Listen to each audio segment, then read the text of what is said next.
എടുക്കിങ്ങോട്ട്. അതല്ല, ഞാൻ മര്യാദക്ക് കളിച്ചോട്ടാന്ന് ചോദിച്ചപ്പോ ഇവരാണ് എന്നെ അടിച്ചത്. നീ എന്തിനാടി അവനിട്ട് അടിക്കുന്നത്? അമ്മ ഇവനാ അമ്മ കുഴപ്പം. ഞാൻ മര്യാദക്ക് ഒന്ന് കളിച്ചോട്ടാന്ന് ചോദിച്ചപ്പോ കളിപ്പിച്ചാൽ എന്താ കുഴപ്പം നിങ്ങൾക്ക്? ഇവ അന്നേരം തട്ടിയിട്ട് ഞാൻ തന്നപ്പോഴേ നിങ്ങളോട് പറഞ്ഞ് മര്യാദക്ക് ഇരുന്ന് കളിച്ചോണോന്ന്. നീ അയൽക്കൂട്ടത്തിന് പോണോ എന്തിനാ? എന്നെ കുറ്റം പറയാനാണോ അതോ അയൽക്കൂട്ടം കൂടാനാണോ? ഇതൊക്കെ ഒന്നും അറിയാത്ത പോലെ കാണിക്കല്ലേ. ഒന്നും ഓർമ്മയില്ല. എന്താ ചേച്ചി കാര്യം പറ. കാര്യം എന്താന്ന് അവിടെ പോയി ചോദിച്ചു നോക്ക്. എനിക്കിപ്പോ അവിടെ പോയി ചോദിക്കേണ്ട കാര്യമില്ല, ചേച്ചിയല്ലേ പോയി ചേച്ചി പറ. നീ ആ സുമതിനോടൊക്കെ എന്താ പറഞ്ഞത്? എന്ത് പറഞ്ഞു? ഞാൻ ഇവിടെ ഭരിച്ചോണ്ട് നടക്കുവാന്ന്. ഞാൻ ഈ വീട് ഭരിച്ചോണ്ട് നടക്കുവാണോ? ഭരിച്ചോണ്ട് നടക്കുവാന്ന് ചെയ്യുന്നത് ഈ പറഞ്ഞില്ലേ? ഞാനിപ്പോ പോകും കേട്ടോ ചേച്ചി. ചെന്ന് ചോദിക്കണം. അതിനുവേണ്ടി തന്നെ ഞാൻ ഈ പറയുന്നത്. ഞാൻ ഈ വീട് ഭരിക്കുവാണ്, ക്ലീറ്റോന്റെ അടിമയാണ്, ക്ലീറ്റോനെ കൊണ്ടാണ് വീടും പണിയെല്ലാം ഏൽപ്പിക്കണേ. എന്റെ പൊന്നേച്ചി, കഴിഞ്ഞ ആഴ്ച ചേച്ചി വന്നില്ലല്ലോ. അപ്പൊ എന്റെ അടുത്ത് ചോദിച്ചു ചേച്ചി എന്തെന്ന് ചോദിച്ചപ്പോ ഞാൻ വന്ന് ചേച്ചിനെ കണ്ടിട്ടില്ല, അവിടെ ക്ലീറ്റോ ചേട്ടൻ അവിടെ നിന്ന് അലക്കുന്നുണ്ടെന്ന് ഞാൻ പറഞ്ഞു. ക്ലീറ്റോ ചേട്ടൻ അലക്കണ എന്റെ നൈറ്റി ആണോ? അല്ലല്ലോ.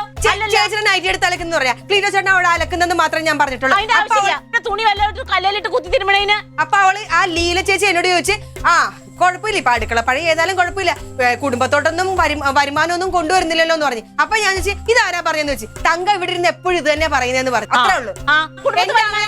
ഞാനും പറയും കുടുംബത്തിലേക്ക് കൊണ്ടുവരുന്നില്ലേ? ചേച്ചി ഉണ്ടാക്കി ഞാനല്ലേ കൊണ്ടുവരുന്നത്. ഈ നാട് നിലയുള്ള പണിക്കെല്ലാം പോയിട്ട് ഞാൻ എന്റെ കുടുംബം നോക്കണം. അയ്യോ, അതെനിക്ക് അറിയത്തില്ലായിരുന്നു. അതെനിക്കൊരു പുതിയ അറിവായിരുന്നു.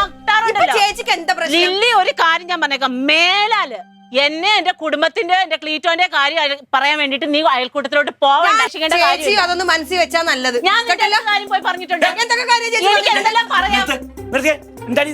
എന്റെ അമ്മാവ ഇവള് അയൽക്കൂട്ടത്തിന് പോണ എന്റെ കുറ്റം കുറവും പറയാൻ വേണ്ടി പറഞ്ഞു. എന്തിനാ ഞാൻ ഈ വീട്ടിലുള്ളതെന്നറിയാം. അവരെന്നോട് നുണ പറഞ്ഞത്. ചേച്ചിക്ക് അവരാണ് വിശ്വാസം, എന്നെയാണ് വിശ്വാസം? എനിക്ക് എല്ലാവരെയും വിശ്വാസമാണ്. എന്നോട് അവര് നുണ പറയൂല. കാരണം ഞാൻ ഈ വീട്ടിലുള്ളതുകൊണ്ട്. ഇവളോട് വന്ന് ചോദിക്കുന്ന അവർക്ക് അറിയാൻ പാടില്ലേ? പിന്നെ അലക്കുന്ന ഞാൻ കണ്ടു, അതാണ് ഞാൻ പറഞ്ഞത്. വീട്ടിലെ കാര്യമൊക്കെ പോയിട്ട് ഈ കുടുംബശ്രീയിലൊക്കെ പറയാൻ നിൽക്കണേ. ചേച്ചി അന്ന് അയൽക്കൂട്ടത്തേക്ക് വന്നില്ല. അപ്പൊ അവര് ചോദിച്ച ചേച്ചി എനിക്ക് പനിയാന്ന് പറയണായിരുന്നു. പനിയല്ലല്ലോ, പിന്നെ ഞാൻ ഒരു കാര്യം ഞാൻ പറയാം. ഈ കുട്ടികൾ എത്ര നേരം കലപല പറഞ്ഞു. ഇപ്പൊ നിങ്ങൾ പറഞ്ഞു ഇവരെങ്ങനെ തല്ലുകൂടാണ്ടിരിക്കുക? നിങ്ങളെ കണ്ടിട്ടല്ലേ ഇവര് വളരുന്നത്. നീ വന്നേ. ഒരു കാര്യം ഞാൻ പറയാം. നാളെ മേലെ ഇവിടെ കുടുംബശ്രീയുടെ അയൽക്കൂട്ടത്തിന്റെ ഒക്കെ കാര്യം പറഞ്ഞ് വെക്കാണ്ട് രണ്ടിനും ഞാൻ രണ്ടു സ്ഥലത്ത് പിടിച്ച് പൂട്ടില്ല. ഈ വീട്ടില് നിന്റെ ആരുമില്ല, മനസ്സിലായോ?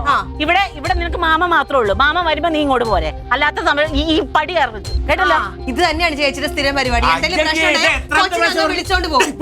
നോക്കോ, ഇവൾമാരും അങ്ങോട്ട് വരത്തില്ല. കേട്ടല്ലേ, രണ്ടും അങ്ങോട്ട് പോയിട്ടുണ്ടെങ്കിൽ നല്ലത്. കേട്ടല്ലേ വർത്തമാനം?